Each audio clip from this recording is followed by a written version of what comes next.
د چمن په شمول په شاوخوا سیمو کې د تیرې ورځې د بارانو د تیزې موسلادار بارانو او د هواو په وجه په چمن ښار کې په ډېرو ځایو کې خلکو ته ډېره زیاته زیان رسېدلې ده. دا وخت زه موجود یم د صادق کرکټ ګراوند کې چې چیرې د پاکستان کرکټ بورډ زیر انتظام دغه کرکټ سټیډیم دی. په دې کې تقریبا 1000 میټر څخه زیات چې کوم صاحبان هو د تماشایانو د ناستې هغه تیزې هواو په وجه د دا ځای څخه پورته کوي، ډېر شا لرې ته وغورځوي، تقریبا په میټرانو لرې چې دی دا هوا وغورځوي. نه صرف د دا کرکټ سټیډیم دغه صاحبان بلکې د دا کرکټ سټیډیم چې کوم د سولر ټیوبویل سولر پینلز ولا هغه هم مغزار کړل او هغه هم ډېره زیاته زیان ورسول. نه صرف دا کرکټ سټیډیم بلکې د چمن څخه علاوه پکې لاودله، میزي اډه، شلباغ، جنګل پیر علیزی، توبه اسکزی او شاوخوا سیمو کې چې دی د تیرې ورځې بارانو او هواو ډېر زیاته زیان رسولې چې د خلکو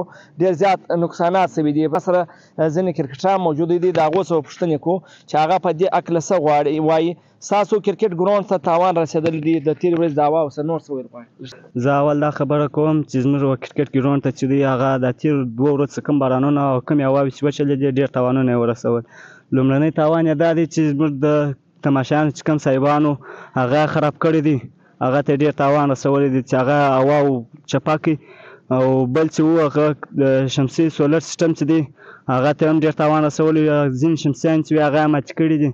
او بل زموږ د پریکټس کوم ځای چې دی هغه نیټ هغه هم ډېر خراب کړی دی چې د پریکټس په دوران کې چې دی هغه کلاړي هم خوږېږي او ډېر تاوانونه هم رسېدلي دي. نو زموږ دا خواست دی چې دا شی سم شي. مننه. دا ځینې کرکټران چې هغو زیاته کله چې دلته د بارانو او د تیزو هواو له امله نه صرف په دا ګراوند کې بلکې په ضلع بر کې چې دی د ډېر زیاته زیان رسولی د خلکو ته په لکاو تاوانونه رسولي.